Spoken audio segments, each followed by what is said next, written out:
Hello नमस्कार, जय हिंद साथियों। तो स्वागत है आपका CCS LTC रूल 1988 के सेकंड लेक्चर में।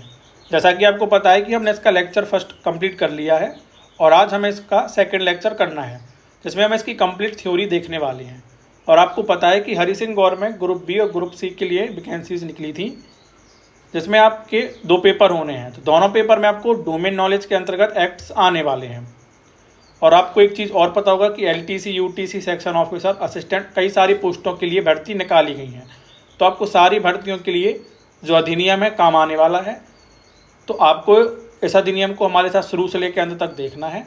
और अगर अभी तक आपने हमारे चैनल को सब्सक्राइब नहीं किया तो प्लीज़ आप कर लीजिए, क्योंकि हम आगे चल के आपको जो ड्राफ्टिंग और नोटिंग है उसको भी कंप्लीट कराने वाले हैं। तो चलिए शुरू करते हैं आज की क्लास। जैसा कि आपको पता है कि कल हमने जो नियम 4 था आपका परिभाषाओं वाला, उसको हमने कंप्लीट कर लिया था। लेकिन उसमें कुछ 2 जो बोलना चाहिए एक्स्ट्रा पॉइंट हैं और वो पेपर की दृष्टि से भी अति महत्वपूर्ण है। तो आज हमने उनको भी ऐड कर लिया है ताकि आपका कोई भी फैक्ट हमारी तरफ से ना छूटे, है ना। तो आपको जो इसमें 5वां पॉइंट दिख रहा है और 6वां पॉइंट, ये हमने आपके लिए जोड़े हुए हैं। तो चलिए देखते हैं कि 5वें और 6वें पॉइंट में क्या लिखा हुआ है।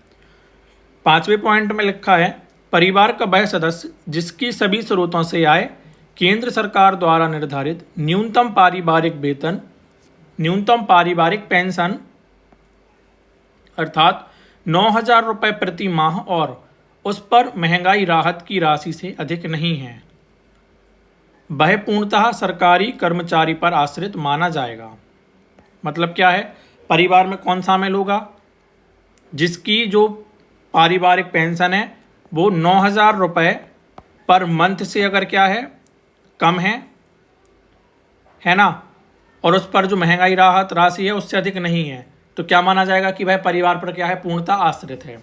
समझ आ गया है? आपको जो राशि का जो डेटा है आपको याद रखना है, 9,000 रुपये पर मंथ, है ना। आपको इसको याद रखना है, बहुत ज़्यादा महत्वपूर्ण है।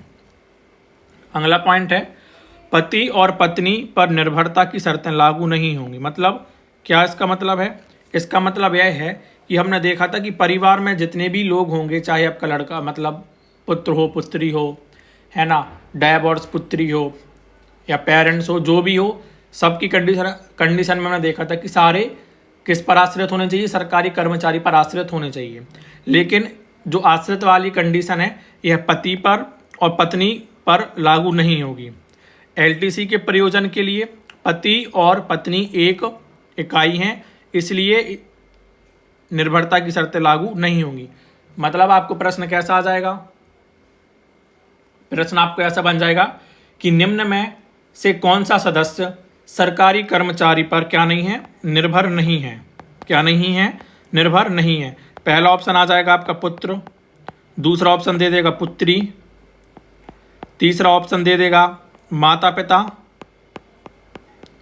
और लास्ट ऑप्शन दे देगा पति पत्नी, है ना। तो क्या इसका सही आंसर हो जाएगा? ऑप्शन डी, पति पत्नी इसका सही आंसर हो जाएगा, क्योंकि यह निर्भर वाली जो आपकी शर्त है उसको लागू नहीं करते हैं ना, उन पर लागू नहीं होते हैं। समझ आ गया है?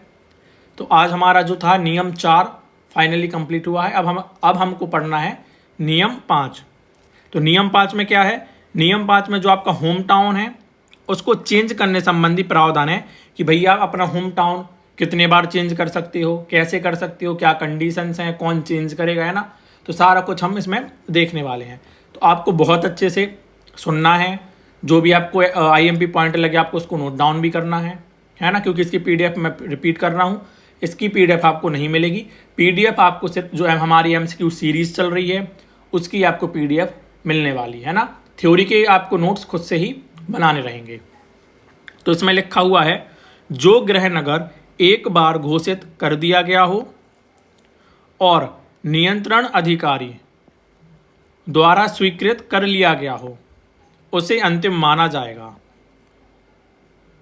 दूसरा भी एक बार हम पढ़ते हैं, फिर हम बताएंगे इसमें से क्या क्या आपको महत्वपूर्ण है। दूसरा इसमें लिखा हुआ है, विशेष परिस्थितियों में विभाग अध्यक्ष या यदि सरकारी सेवक स्वयं विभाग अध्यक्ष है तो प्रशासनिक मंत्रालय द्वारा इस घोषणा में परिवर्तन की अनुमति दी जा सकती है।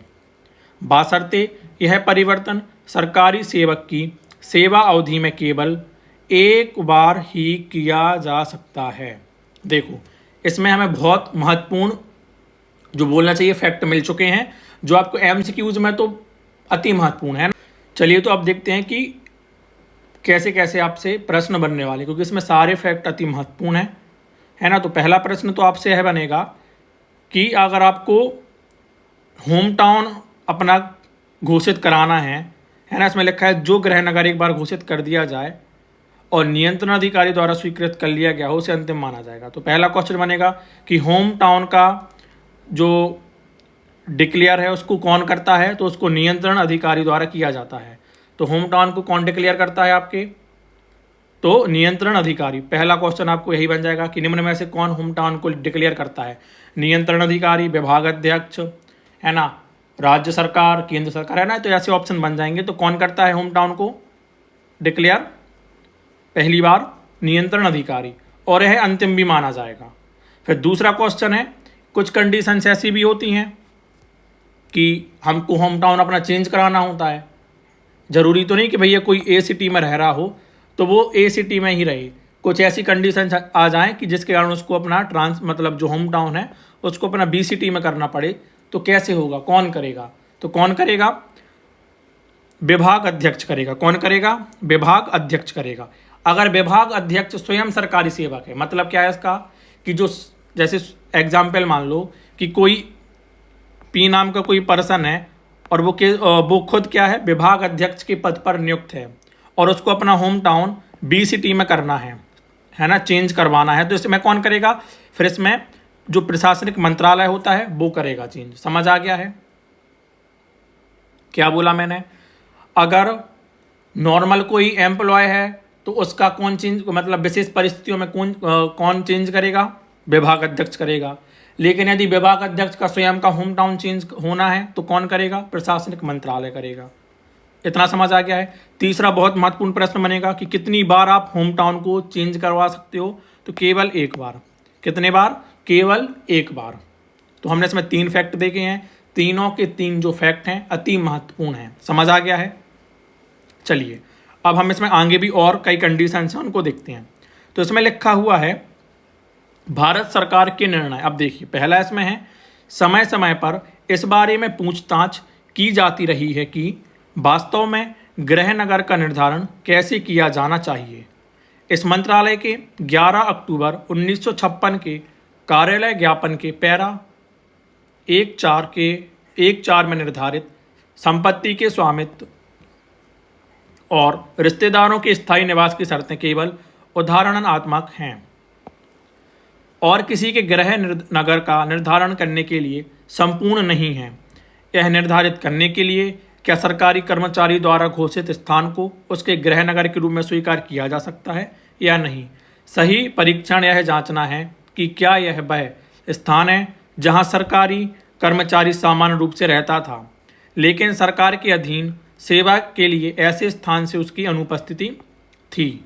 इसलिए नीचे उल्लिखित मानदंडों को यह निर्धारित करने के लिए लागू किया जा सकता है कि क्या सरकारी कर्मचारी की घोषणा को स्वीकार किया जा सकता है। सिंपल आपको याद रखना है, उसमें है बोला गया है कि यदि अगर सरकारी कर्मचारी सपोज बी सिटी में रहता है ना, उसकी नौकरी लगी तो उसको कहाँ पे जाना पड़ा, ए सिटी में जाना पड़ा। तो उसमें ये बोला गया है अगर सरकारी कर्मचारी की नौकरी नहीं लगी होती तो वास्तव में वो कहाँ पर रहता, बी सिटी में ही रहता है ना। इसलिए उसको क्या कराना पड़ रहा है, अपना जो होम टाउन है वो वापस बी सिटी में कराना पड़ रहा है। अगर वो यह प्रूव कर देता है तो उसका क्या हो जाएगा, जो होम टाउन है वो चेंज कर दिया जाएगा। मैं फिर से रिपीट कर रहा हूँ, इसका मतलब है कि अगर सरकारी कर्मचारी यह मतलब प्रूव कर दे कि यदि उसकी नौकरी नहीं लगी होती तो जिस सिटी में वह रह रहा है वहीं जिस सिटी में उसको होम टाउन अपना चाहिए है वह क्या करता, उसी सिटी में अपना निवास करता है ना। तो आपको समझ आ गया है। अब कंडीशंस क्या क्या हैं कि उसको किन कंडीशंस होती हैं, ऐसी कौन कौन सी कंडीशन है जिससे वो इसको प्रूव कर सकता है।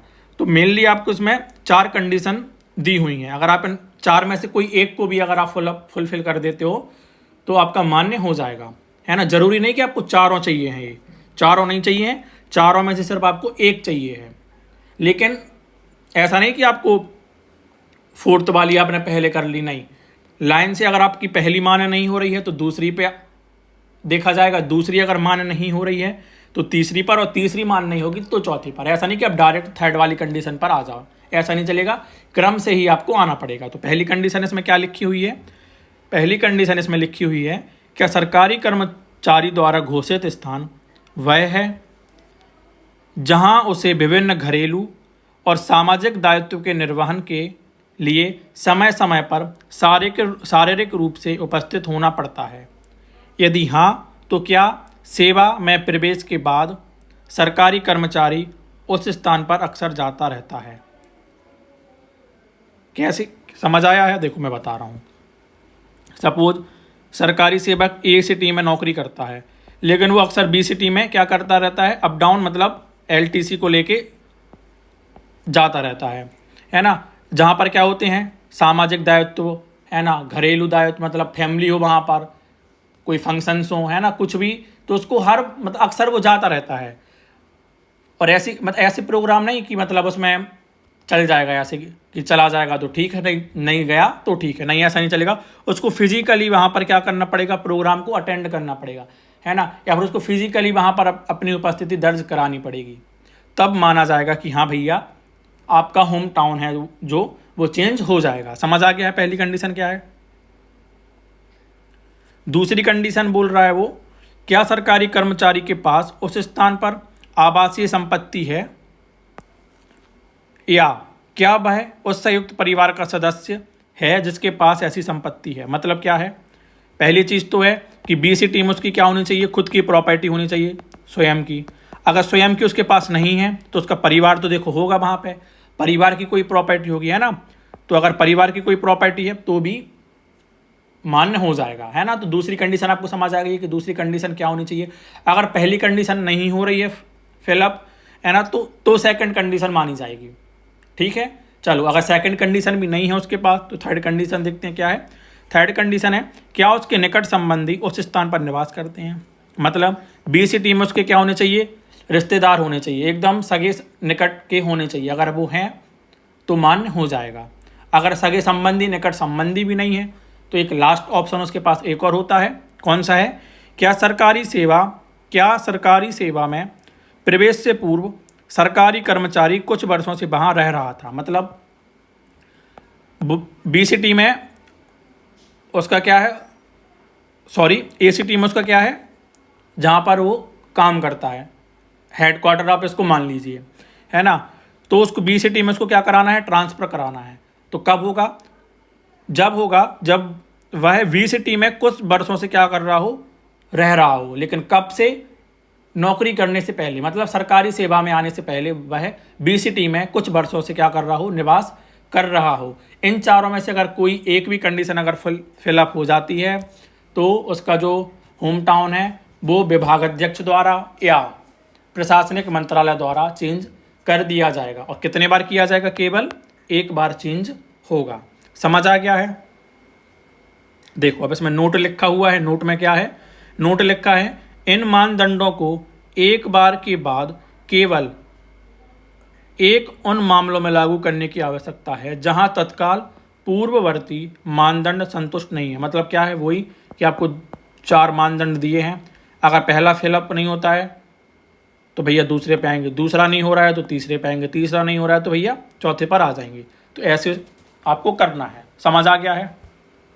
चलो अब इसमें कुछ और एक्स्ट्रा इन्फॉर्मेशन आपके लिए परीक्षा की दृष्टि से महत्वपूर्ण है तो उसको भी मैंने इसमें शामिल कर लिया है। तो क्या है, पहला देखते हैं इसमें, जहां सरकारी कर्मचारी या उसका परिवार जिसका वह सदस्य है एक से अधिक स्थानों पर आवासीय या भू संपत्ति का स्वामी है, वहां कारण बताते हुए चयन करना सरकारी से कर्मचारी पर छोड़ दिया जाता है। परंतु ऐसे स्थान को सरकारी कर्मचारी के गृह नगर के रूप में स्वीकार करने या ना करने का निर्णय नियंत्रण अधिकारी का अंतिम होगा। देखो कैसे, जैसे कोई आर नाम का क्या है, पर्सन है, है ना, सरकारी कर्मचारी है और उसकी क्या है, 3 जगह पे संपत्ति है, मतलब उसकी क्या है, 3 सिटी में क्या है, एक सिटी में ए है, बी सिटी और सी सिटी है, 3 सिटी हैं जहां पर उसकी क्या है, प्रॉपर्टी है ना। अब वो बोल रहा है कि हमको भैया बी सिटी में क्या चाहिए, अपना होम टाउन डिक्लेयर करवाना है ना। तो इसका निर्धारण कौन करेगा कि ए में होना चाहिए होम टाउन, बी में होना चाहिए कि सी में होना चाहिए। सबसे पहला तो सरकारी कर्मचारी पर ही छोड़ दिया जाएगा कि भैया आप बताओ कि आपके पास 3 शहर है, आपको इन तीनों शहरों में से किस शहर में आपको होम टाउन चाहिए है। तो सरकारी सेवक ने क्या बोल दिया, भैया हमको तो बी सिटी में होम टाउन अपना चाहिए है, ठीक है। लेकिन ऐसा नहीं कि उसने बोल दिया तो भैया उसका हो जाएगा, नहीं, ऐसा नहीं होगा। उसमें लिखा हुआ है परंतु जो गृहनगर है उसका निर्णय कौन करेगा, तो भैया इसका निर्णय जो आपके नियंत्रण अधिकारी होंगे इनके द्वारा किया जाएगा और यह अंतिम होगा।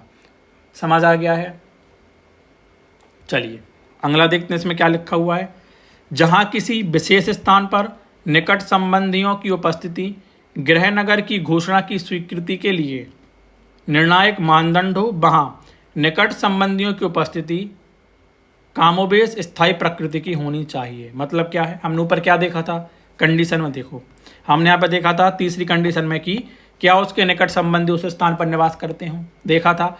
तो निकट संबंधी ऐसे नहीं चलेंगे कि भैया परमानेंट ना रहते हों, है ना, टेम्परेरी नहीं चलेंगे, परमानेंट अगर निवास करते हैं, है ना, तो ही मान्य होंगे, अन्यथा मान्य नहीं होंगे। समझ आ गया है। इसमें लास्ट एक और चीज़ लिखी हुई है, इसमें लिखा हुआ है यात्रा के स्थान की घोषणा। जब अखिल भारतीय एलटीसी का लाभ उठाने का प्रस्ताव किया जाता है तो सरकारी कर्मचारी अपने नियंत्रण अधिकारी को यात्रा स्थान की घोषणा करेगा। घोषित स्थान को नियंत्रण अधिकारी के अनुमोदन से यात्रा शुरू होने से पहले, रुक जाइए, अभी ये जो आपका है ये जो अपना हम अगला नियम पढ़ेंगे वहाँ पर आएगा। यहाँ तक हमारा जो होम टाउन वाला जो नियम 5 था वो कंप्लीट हो गया है। एक बार हम देख लेते हैं हमने क्या क्या पढ़ा है इसमें। तो हमने क्या देख लिया इसमें कि पहली बार तो आपका होम टाउन डिक्लेयर कौन करेगा, नियंत्रण अधिकारी करेगा, लेकिन कुछ कंडीशंस ऐसी हैं आपको चेंज कराना है तो कौन करेगा, विभाग अध्यक्ष करेगा, विभाग अध्यक्ष नहीं करेगा तो कौन करेगा, प्रशासनिक मंत्रालय करेगा। हमने कंडीशंस भी देखी हैं कि विशेष परिस्थिति में 4 कंडीशंस हैं, कौन कौन से, हमने बहुत अच्छे से उसको देख लिया है ना। तो चलिए अब हम अगला नियम देखते हैं, नियम 6। तो उसमें क्या लिखा हुआ है, जब कोई सरकारी सेवक अथवा उसके परिवार का कोई सदस्य भारत में किसी भी स्थान की यात्रा हेतु रियायत प्राप्त करना चाहता है तो सरकारी सेवक को यात्रा प्रारंभ करने से पहले उस स्थान की पूर्व घोषणा अपने नियंत्रण अधिकारी के समक्ष करनी होगी। क्या है इसमें देखो, या तो सरकारी सेवक स्वयं या उसका कोई परिवार का क्या कोई सदस्य भारत में किसी भी स्थान पर घूमने जा रहा है, लेकिन उसको वहां पर क्या चाहिए, रियायत चाहिए है, छूट चाहिए है ना, उसको रियायत चाहिए है। तो क्या करना होगा, जो सरकारी सेवक होगा, कौन होगा, सरकारी सेवक को यात्रा करने से पहले, किससे, यात्रा करने से पहले अपने नियंत्रण अधिकारी के समक्ष करनी होगी। क्या करनी होगी, पूर्व घोषणा करनी होगी। मतलब क्या है, सिंपल सी आपको एक चीज़ याद रखना है कि यदि जो विजिट ऑफ प्लेस है ना, सपोज पहले विजिट ऑफ प्लेस क्या था, शिमला था, है ना, लेकिन बाद में उसको लगा कि हमें शिमला नहीं जाना, हमको मुंबई घूमने जाना है, लेकिन उसने जो अपना विजिट ऑफ प्लेस है वो क्या दर्शाया हुआ था, शिमला दर्शाया हुआ था, लेकिन अभी तक उसने यात्रा अपनी प्रारंभ नहीं की। अब उसको लग रहा कि हमको शिमला नहीं जाना, हमको कहाँ पे जाना है, मुंबई घूमने जाना है, उसको या उसके परिवार को, किसी को भी। तो सरकारी सेवक होगा, उसको क्या करना पड़ेगा, उसको यात्रा करने से पहले जो उसका नियंत्रण अधिकारी होगा उसको बताना होगा कि भैया जो हमारा विजिट ऑफ प्लेस है उसको आप क्या कर दीजिए, आप चेंज कर दीजिए। समझ आ गया है। हाँ, अब दूसरा इसमें क्या लिखा है, घोषित यात्रा स्थल को यात्रा प्रारंभ होने से पहले नियंत्रण अधिकारी की अनुमति से बदला जा सकता है, परंतु यात्रा शुरू होने के बाद में यह परिवर्तन केवल अत्यधिक विशेष परिस्थितियों में ही किया जा सकता है, जब यह सिद्ध हो जाए कि सरकारी सेवक के नियंत्रण से बाहर की परिस्थितियों के कारण वह यात्रा से पहले परिवर्तन की अनुमति नहीं ले सका। मतलब क्या है, देखो पहली चीज़ तो आपको समझ आ गई होगी कि अगर आपको यात्रा से पहले, है ना, यात्रा से क्या पहले अगर आपको अपना विजिट ऑफ प्लेस चेंज करना है तो कौन करवाएगा? नियंत्रण अधिकारी के माध्यम से आप करवा सकते हो। लेकिन अगर आपने यात्रा प्रारंभ कर दी है, कैसे याद रखोगे आप इसको? देखो आप इसको ऐसे याद रखो कि आप शिमला गए, है ना, लेकिन जो आपका विजिट ऑफ प्लेस था वो क्या था? कुल्लू था। क्या था? कुल्लू था। ठीक है, आप शिमला तक तो आप चले गए, लेकिन आप कुल्लू जाने वाले थे, तो तभी रास्ते में क्या हुआ? जो लैंडस्लाइड्स होती हैं, क्या होगी? लैंडस्लाइड्स हो गई, जिसके कारण क्या हो गया? रास्ता बंद हो गया। अब उसमें तो आप कुछ कर नहीं सकते हो, है ना। तो आप क्या करोगे? जब आप घूम के आ जाओगे तो फिर आप अपने जो अधिकारी होंगे उनको आप बताओगे कि भैया जो हमारा विजिट ऑफ प्लेस कुल्लू था, हम वहाँ तक तो नहीं जा पाए, हम शिमला गए थे, क्योंकि वहाँ पर क्या हो गई थी? लैंडस्लाइड्स हो गई थी, जो उसके बस में नहीं था। तो आपका जो विजिट ऑफ प्लेस है वो क्या हो जाएगा? उसमें आपको रियायत मिल जाएगी। समझ आ गया है? इस प्रकार की ढील प्रशासनिक मंत्रालय, विभाग अथवा विभाग अध्यक्ष द्वारा दी जाएगी। तो कौन देगा? यात्रा करने के पहले कौन देगा? तो नियंत्रण अधिकारी देगा। लेकिन यात्रा करने के बाद कौन देगा? तो प्रशासनिक मंत्रालय देगा, या विभाग देगा, या विभाग का अध्यक्ष देगा। समझ आ गया है? समझ आ गया है? Declaration of place of visit में हमने क्या पढ़ा है? क्या पढ़ा है? देखो मैं एक बार आपको शॉर्ट में सारा कुछ बता दे रहा हूँ। देखो सपोज आर नाम का कोई सरकारी सेवक है, ठीक है, उसको कहाँ पे घूमने जाना था? उसको जाना था घूमने शिमला ही मानो आप कि उसको शिमला घूमने जाना था, लेकिन उसका मन हुआ कि हमको शिमला नहीं जाना है, अब हमको कहाँ पर जाना है? मुंबई घूमने जाना है। अभी तक उसने यात्रा शुरू नहीं की, लेकिन उसको अब क्या करना है? शिमला ना जाके उसको कहाँ पर जाना है? मुंबई जाना है। तो उसको अपना विजिट ऑफ प्लेस उसको क्या करना है? चेंज करना है। और उसने क्या की है? जो यात्रा है उसने अभी अब चालू नहीं की है। तो इसको कौन चेंज करेगा? इसको कौन करेगा चेंज? जो आपका नियंत्रण अधिकारी होगा उसका, वो क्या कर देगा? विजिट ऑफ प्लेस को क्या कर देगा? चेंज कर देगा। लेकिन दूसरी कंडीशन क्या है? दूसरी कंडीशन है, इसमें ही आप देख लो कि आर नाम का जो पर्सन है उसका विजिट ऑफ प्लेस क्या था? उसका विजिट ऑफ प्लेस था कुल्लू। क्या था? कुल्लू था। लेकिन वो शिमला तक तो चला गया, फिर शिमला के बाद उसको जाना था कहाँ? शिमला के बाद ही तो जाओगे आप कुल्लू, है ना। तो उसको कहाँ पे जाना था? शिमला के बाद उसको कुल्लू जाना था। लेकिन कुल्लू में उसके बीच में क्या हो गया? भैया लैंडस्लाइड हो गई या हैवी स्नोफॉल हो गया, जिसके कारण क्या हुआ? जो रोड वाला जो आपका रोड था वो सारा कुछ बंद हो गया, तो वो कुल्लू नहीं जा पाया। तो इसके बाद भी तो उसको रियायत मिलनी चाहिए ना। तो इसके बाद की ये रियायत कौन देगा? तो या तो विभाग का अध्यक्ष देगा, या विभाग देगा, या प्रशासनिक अधिकारी देंगे। समझ आ गया है? सॉरी, प्रशासनिक मंत्रालय देंगे। समझ आ गया है? तो सिंपल आपका यही था कि भारत में किसी भी स्थान की यात्रा हेतु अवकाश यात्रा रियायत के अंतर्गत स्थल की घोषणा। समझ आ गया? चलो अब हम देखते हैं नियम 7। तो नियम 7 में क्या है?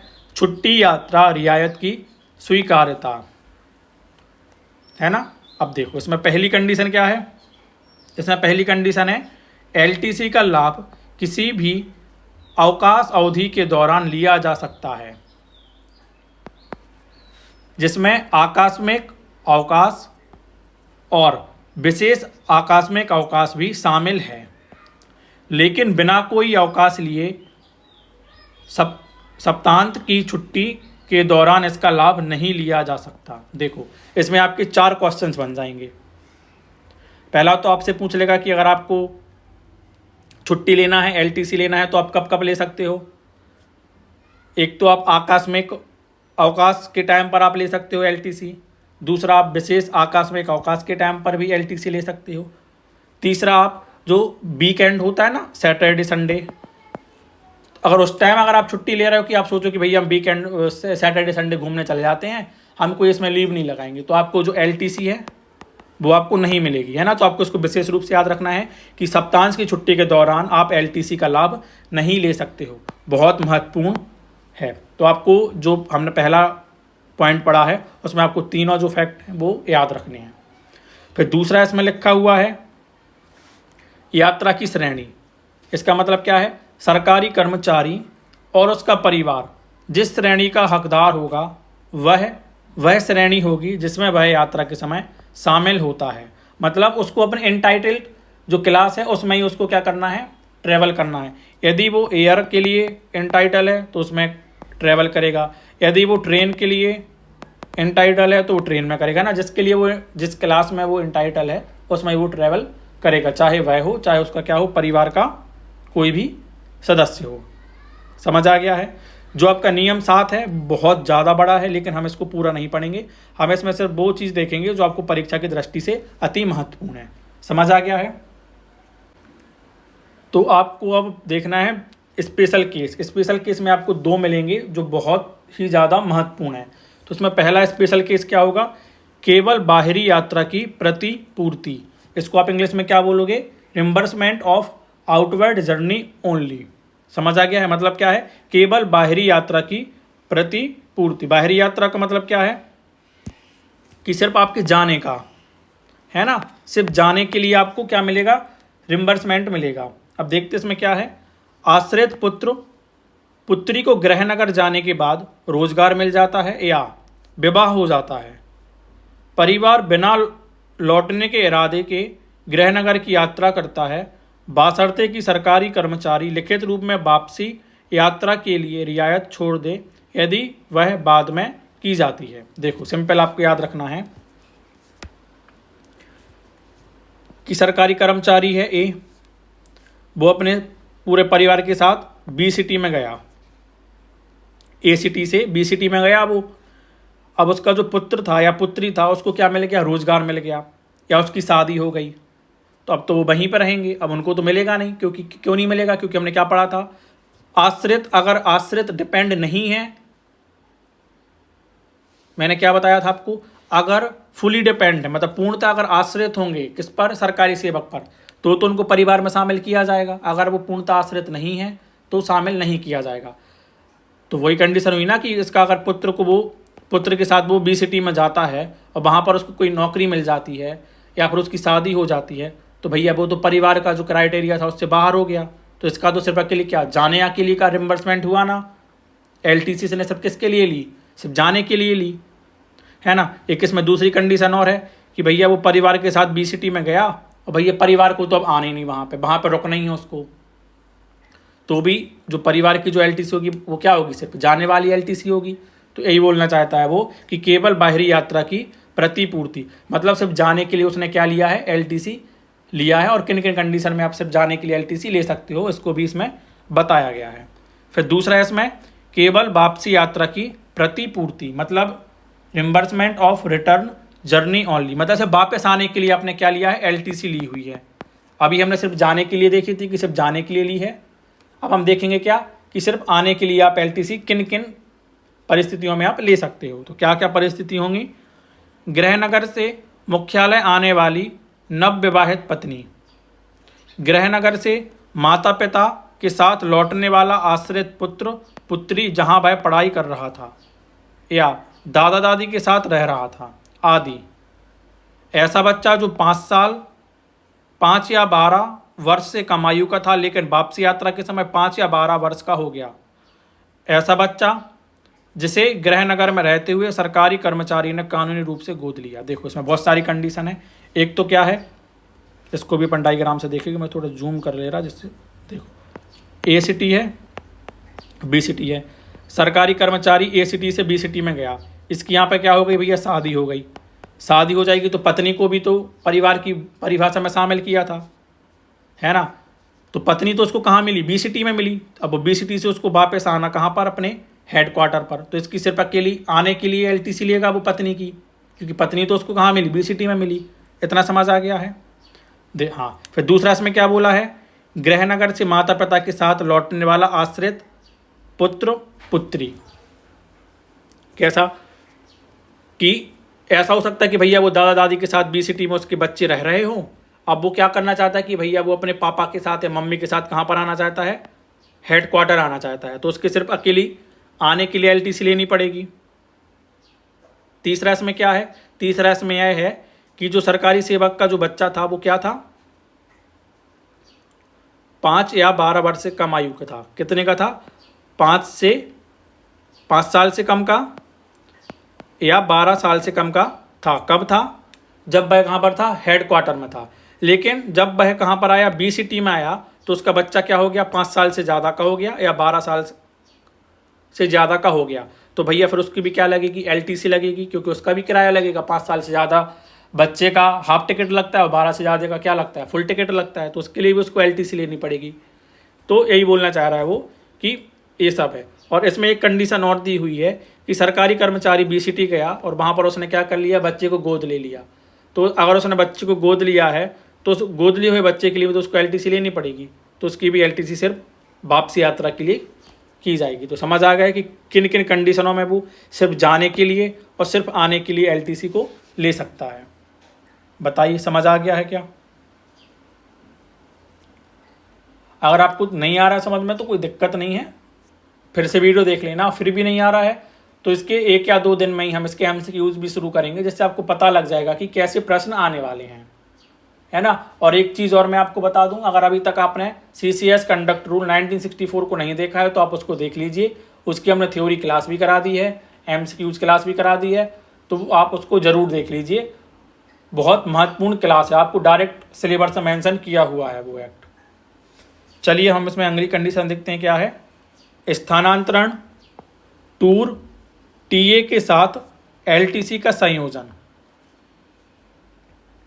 मतलब क्या है? इसको इंग्लिश में क्या बोलोगे आप? LTC in combination with transfer या टूर TA। नियमितीकरण का तरीका अब देखो इसमें है, आमतौर पर निम्न प्रकार के मामले सामने आने की संभावना होती है। जब कोई सरकारी कर्मचारी LTC पर यात्रा को स्थानांतरण या टूर पर यात्रा के साथ जोड़ता है। अब देखो कौन कौन सी कंडीशन होंगी, आपको डायग्राम से समझ आ जाएगा, अभी आप देखते जाओ। पहला इसमें है स्थानांतरण यात्रा के साथ छुट्टी यात्रा। अब इसमें क्या लिखा हुआ है? नियमित छुट्टी पर गृहनगर जाने वाला अधिकारी नए मुख्यालय में स्थानांतरण होने पर उसी यात्रा रियायत से आगे बढ़ता है। मतलब क्या है? इसका मतलब है देखो, कोई सरकारी कर्मचारी ACT में उसका पहले क्या था? हेड क्वार्टर था, जहाँ पर वो काम करता था। LTC लेके वो कहाँ गया? होम टाउन गया। जब वह होम टाउन गया तो उसको पता चला कि उसका ट्रांसफ़र किसी BCT में हो गया है। ठीक है, तो यही बोलना चाह रहा है वो कि स्थानांतरण यात्रा के साथ छुट्टी यात्रा रियायत। इसमें यही मतलब निकलता है इसका कि कोई सरकारी सेवक जब होम टाउन गया तो उसको पता लगा कि उसका जो अब हेड क्वार्टर है वो ACT ना होकर अब उसका हेड क्वार्टर क्या हो जाए? BCT हो गया हो। समझ आ गया है? अब दूसरा इसमें है यात्रा के साथ अवकाश यात्रा रियायत। मतलब पहला इसमें बोला गया है कोई अधिकारी जो उचित पूर्व अनुमति लेकर दौरे के स्थान से नियमित अवकाश पर गृहनगर जाता है तथा गृहनगर से सीधे मुख्यालय लौटता है। क्या है मतलब इसका? इसका मतलब यह है कि कोई अधिकारी है वो क्या करता है? ACT मतलब ACT में उसका हेड क्वार्टर है, वो हेड क्वार्टर से सीधा कहाँ चला जाता है? टूर पर चला जाता है। और टूर से वो कहाँ चला जाता है? होम टाउन चला जाता है। और होम टाउन से कहाँ चला जाता है? हेड क्वार्टर चला जाता है। तो पहली कंडीशन में यह बोला है कि वो पूर्व अनुमति लेकर पहले टूर पे जाता है, टूर से वो अपने होम टाउन जाता है और होम टाउन से कहाँ जाता है? अपने गृहनगर जाता है।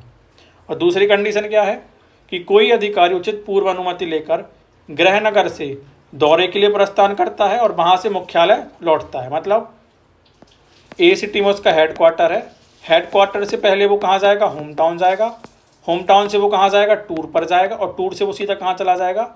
वापस हेड क्वार्टर चला जाएगा। तो ये 2 कंडीशन उसको बताई गई हैं। अब इसमें आपको याद रखना है कि देखो इसमें नीचे बहुत बड़ी लैंग्वेज लिखी हुई है, पहले मैं आपको शॉर्ट में बता दे रहा हूँ, फिर हम इसकी जो लैंग्वेज है हम उसको पढ़ लेंगे। तो पहली कंडीशन हमने क्या देखी थी? पहली कंडीशन में क्या देखी थी मैं आपको फिर से बता दे रहा हूँ एक बार और, कि कोई व्यक्ति था जिसका A में पहले क्या था? हेड क्वार्टर था, वहाँ से वो कहाँ गया? होम टाउन गया और होम टाउन से उसको पता लगा कि उसका किसी BCT में क्या हो गया है? उसका ट्रांसफ़र हो गया है। ठीक है, तो जो उसका पहले वाला हेड क्वार्टर था और होम टाउन के बीच सपोज उसकी दूरी क्या है 100 है, और हेड क्वार्टर से जो उसका जो नया हेड क्वार्टर है वहाँ की दूरी क्या है 150 है ना। लेकिन अगर वो देखे कि जो उसका पुराना हेड क्वार्टर और जो नया हेड क्वार्टर है इसके बीच की दूरी क्या है 200 है। ठीक है, आपको सब समझना है कि जो उसका पुराना वाला हेड क्वार्टर था वहाँ से उसका होम टाउन 100 किलोमीटर था। फिर जब उसको पता लगा कि उसका हेड क्वार्टर चेंज होकर किसी अनदर सिटी में पहुँच गया है जहाँ की दूरी उसके होम टाउन से 150 किलोमीटर है, तो इसकी टोटल डिस्टेंस क्या हो जाएगी 250 किलोमीटर हो जाएगी। लेकिन अगर वो होम टाउन नहीं गया होता और उसका ट्रांसफ़र हो जाता कहाँ पर बी सिटी में, तो वो डायरेक्ट जा सकता था ए से लेके बी सिटी में, है ना। तो वहाँ से उसकी दूरी कितनी पड़ रही थी, उसको 200 पड़ रही थी। और आपको पता होगा कि अगर किसी सरकारी कर्मचारी का ट्रांसफ़र होता है तो उसको TTA मिलता है, ट्रैवल ट्रांसफ़र अलाउंस उसको मिलता है ना। उसको ट्रांसफ़र जो यात्रा का जो भत्ता होता है वो उसको मिलता है। तो क्या होता, तो इसकी अगर आप देखोगे तो इसकी टोटल डिस्टेंस कितनी हो जाएगी 200 किलोमीटर उसको डायरेक्ट अगर जाता तो पड़ता, और 250 किलोमीटर उसको पड़ रहा है कि वो पहले पुराने हेडक्वार्टर से होम टाउन का काउंट करे और होम टाउन से कहाँ का करे बी सिटी का काउंट करे। तो टोटल इसका कितना हो रहा है आप देखोगे तो 450 हो रहा है, और डिफरेंट कितने किलोमीटर का है 50 किलोमीटर का है ना। तो अगर वो चाहे तो ये 50 किलोमीटर के लिए वो क्या कर सकता है LTC के लिए अवेल कर सकता है। अगर उसको लग रहा है कि भैया हम 50 किलोमीटर के लिए क्यों अपनी LTC को ख़राब करें, तो वो जो अगला ब्लॉक ईयर आएगा उसमें अपनी LTC के लिए वो अवेल कर सकता है। समझ आ गया है क्या बोला? देखो मैं फिर से बोल रहा हूँ कि कोई सरकारी कर्मचारी है, हमने क्या देखा था कि भैया वो A सिटी से अपने होम टाउन गया और होम टाउन से उसको पता लगा कि उसका ट्रांसफ़र B सिटी में हो गया, है ना। तो उसका जो होम टाउन था पहले पुराने हेडक्वार्टर से वो 100 किलोमीटर था। फिर उसको पता लगा कि भैया हमारा ट्रांसफ़र तो किसी और सिटी में हो गया जिसकी दूरी उसके होम टाउन से 150 किलोमीटर है। तो वो LTC कितने किलोमीटर के लिए था 250 किलोमीटर के लिए LTC लेता कि नहीं लेता। अगर वो होम टाउन नहीं गया होता और उसका ट्रांसफ़र डायरेक्ट B सिटी में हो जाता तो उसकी दूरी उसको कितनी पड़ रही थी 200 किलोमीटर पड़ रही थी, है ना। जब अंतर देखा गया तो भैया 50 किलोमीटर का अंतर था, है ना। तो उसको अगर लग रहा है कि भैया हमें 50 किलोमीटर का भी हमें वो चाहिए है LTC चाहिए है तो वो अवेल कर सकता है। लेकिन अगर उसको लग रहा है कि हम 50 किलोमीटर के लिए क्यों अपना LTC ख़राब करें, तो वो अगले ब्लॉक में भी उसको अवेल कर सकता है। इतना समझ आ गया है? देखो इसमें ये लिखा हुआ है, अब मैं आपको पढ़ के बता दे रहा हूँ कि पहले पैराग्राफ की श्रेणी में मामलों में अधिकारी को आपको ये कुछ याद नहीं रखना है, जैसा भी मामला हो न्यूनतम पात्रता के रूप में स्थानांतरण यात्रा भत्ता दिया जा सकता है। इसके अतिरिक्त उसे नियमों के तहत छुट्टी यात्रा रियायत की अनुमति दी जा सकती है यदि पुराने मुख्यालय से गृहनगर और गृहनगर से नए मुख्यालय की दूरी उस दूरी से अधिक हो जिसके लिए स्थानांतरण यात्रा भत्ता स्वीकार है। तथापि ऐसे मामलों में जहां छुट्टी यात्रा के लिए दूरी अधिक है, सरकारी कर्मचारी को यात्रा रियायत का लाभ उठाने की अनुमति नहीं होगी। तथापि उसे ब्लॉक अवधि के भीतर किसी अन्य अवसर पर इसका लाभ उठाने की अनुमति होगी, बशर्ते कि अन्य शर्तें पूरी हों। तो समझ आ गया है? जो मैंने बोला आपको वही चीज़ है। और आपको इसमें एक चीज़ और याद रखना है, चलो उसको बाद में देख लेंगे। आपको इतना समझ आ गया है? फिर इसमें एक चीज़ और लिखी हुई है, स्थानांतरण यात्रा भत्ते के लिए दावा प्रस्तुत करते समय स्वयं तथा परिवार के सदस्यों के संबंध में यह विकल्प चुनना होगा।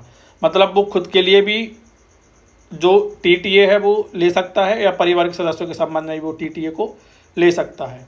फिर लिखा है, जब छुट्टी यात्रा रियायत का लाभ नहीं उठाया जाता है तो सरकारी कर्मचारी द्वारा ली गई छुट्टी यात्रा रियायत अग्रिम राशि यदि कोई हो को उसकी यात्रा भत्ता पात्रता के विरुद्ध समायोजित किया जाना चाहिए। मतलब क्या है कि उसने एडवांस में क्या ले ली है, TTA उसने ले लिया है, सॉरी LTC उसने एडवांस में ले ली है, लेकिन उसका यूज नहीं हुआ है, तो वो क्या हो जाएगा आपका एडजस्ट तो किया हो जाएगा, तो उसकी आपको टेंशन नहीं लेनी है। तो इतना समझ आ गया आपको क्या बोलना चाह रहा है वो। अब दूसरी कंडीशन में बोल रहा है वो, देखो हमने क्या देखा था, हमने देखा था कि कोई कर्मचारी सरकारी कर्मचारी है वो क्या उसने क्या किया, हेड क्वार्टर से वो कहाँ गया, टूर पर गया, और टूर से वो कहाँ गया, होम टाउन गया। फिर होम टाउन से वो कहाँ चला गया, वापस हेड क्वार्टर पर चला गया। तो वो क्या कर सकता है, हेड क्वार्टर से टूर के लिए वो टीए ले सकता है ना। फिर टूर से होम टाउन के लिए वो क्या ले सकता है, एलटीसी ले सकता है। और होम टाउन से हेड क्वार्टर के लिए वो क्या ले सकता है, एलटीसी ले सकता है। ठीक है, एक कंडीशन हमने और क्या देखी थी कि हेड क्वार्टर से वो कहाँ जाता है, हेड क्वार्टर से वो होम टाउन जाता है, और होम टाउन से वो कहाँ जाता है, टूर जाता है, और टूर से वो कहाँ जाता है, वापस हेड क्वार्टर जाता है। तो हेड क्वार्टर से होम टाउन के लिए क्या लेगा, एलटीसी ले लेगा। फिर हेड क्वार्टर से टूर के लिए वो क्या लेगा, टीए लेगा, और टूर से हेड क्वार्टर के लिए वो क्या लेगा, वापस टीए ले लेगा। तो एक चीज़ बोल रहा है, अब आप इसको पढ़ के देखिए। इसमें लिखा हुआ है कि उपयुक्त पैरा के 2 की श्रेणी में मामले में मुख्यालय से यात्रा स्टेशन तक की यात्रा के लिए दौरे के अनुसार यात्रा भत्ता दिया जा सकता है, जहाँ से सरकारी कर्मचारी गृहनगर जाता है, और यात्रा स्टेशन की आगे की यात्रा के लिए प्रारंभिक बिंदु मानते हुए यात्रा स्टेशन से गृहनगर और वापस मुख्यालय तक की यात्रा के लिए छुट्टी रियायत दी जा सकती है।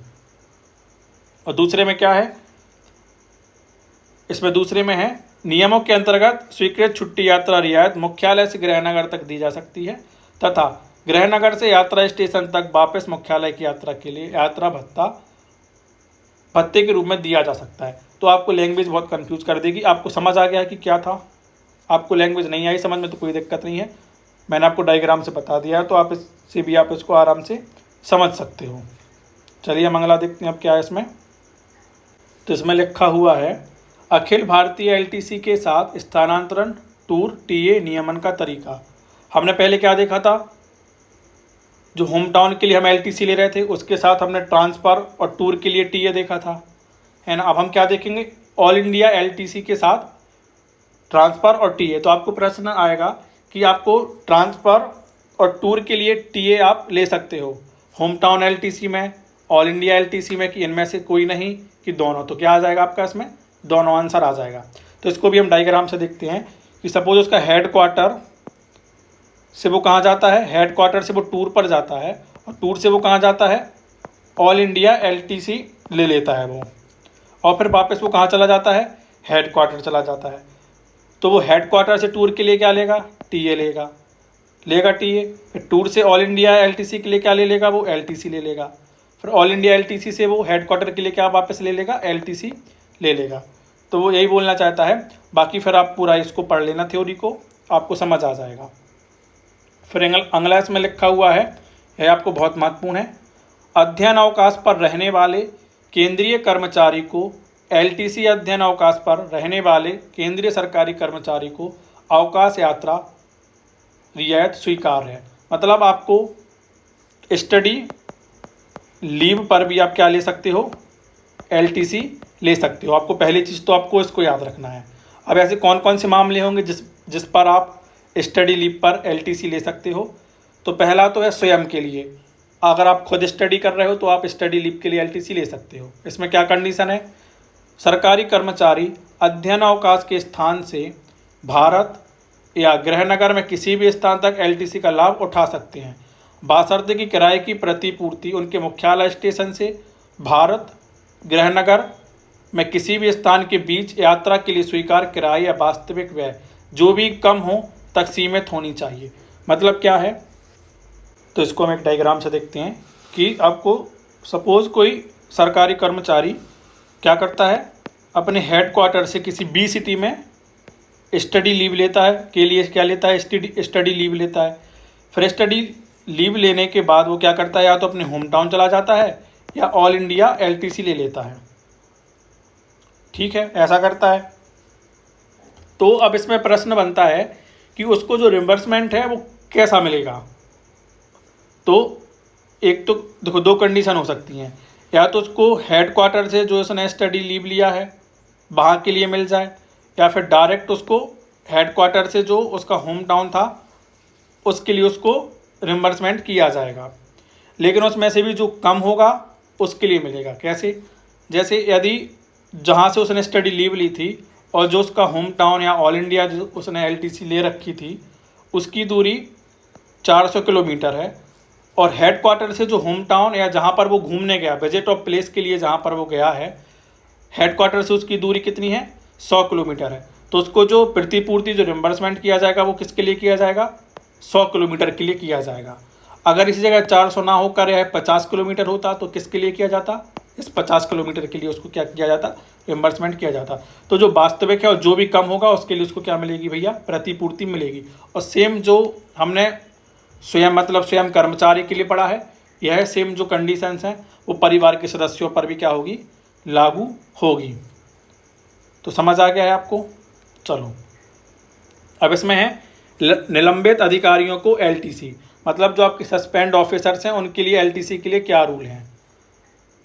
तो आपको एक चीज़ याद रखना है, जिस कर्मचारी को सस्पेंड कर दिया है उसके लिए कोई एलटीसी नहीं मिलेगी, लेकिन उसका जो फैमिली है उसके लिए एलटीसी मिलेगी। देखो हम पढ़ते हैं इसमें क्या है।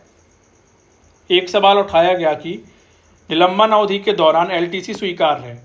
यह स्पष्ट किया जाता है कि निलंबन के तहत एक सरकारी कर्मचारी एलटीसी का लाभ नहीं उठा सकता है, क्योंकि निलंबन अवधि के दौरान उसे आकस्मिक अवकाश सहित कोई भी छुट्टी नहीं मिल सकती, चूँकि वह निलंबन अवधि के दौरान सेवा में बना रहता है, इसलिए उसके परिवार के सदस्य एलटीसी के हकदार हैं। समझ आ गया। अगर कोई सस्पेंड ऑफिसर है तो उसको एलटीसी नहीं मिलेगी, लेकिन उसके परिवार को एलटीसी मिल जाएगी। फिर इसमें एक और चीज़ है, एलपीआर के दौरान 2 वर्षों के ब्लॉक में गृहनगर जाने के लिए तथा 4 वर्षों में एक बार भारत में किसी भी स्थान पर जाने के लिए एलटीसी की अनुमति सेवानिवृत्ति की तैयारी अवकाश के दौरान दोनों तरफ दी जाएगी, बशर्ते वापसी की यात्रा सेवानिवृत्ति की तैयारी अवकाश की समाप्ति से पहले पूरी कर ली जाए। मतलब क्या है, मतलब यह है कि कोई कर्मचारी है और वो 22/5/2025 को क्या हो रहा है, सस्पेंड हो रहा, मतलब सस्पेंड नहीं सॉरी रिटायर्ड हो रहा है ना। तो अगर उसने चाहे उसने होम टाउन के लिए एलटीसी ली हो, चाहे उसने ऑल इंडिया के लिए क्या ली हो, एलटीसी ली हो, अगर वो कहीं घूमने गया है तो उसकी वापसी उसके रिटायरमेंट के पहले हो जाना चाहिए, तो उसको मिल जाएगा एलटीसी, नहीं तो उसको नहीं मिलेगा। तो समझ आ गया आपको क्या है। आप इसकी लैंग्वेज को पढ़ लेना तो आपको समझ आ जाएगा, है ना। तो फिर एक काम करते हैं, हम आज के लिए सिर्फ इतना रहने देते क्योंकि बहुत ज़्यादा लोड आपके लिए हो जाएगा। तो मिलते हैं अगले लेक्चर में, जब तक के लिए जय हिंद, धन्यवाद।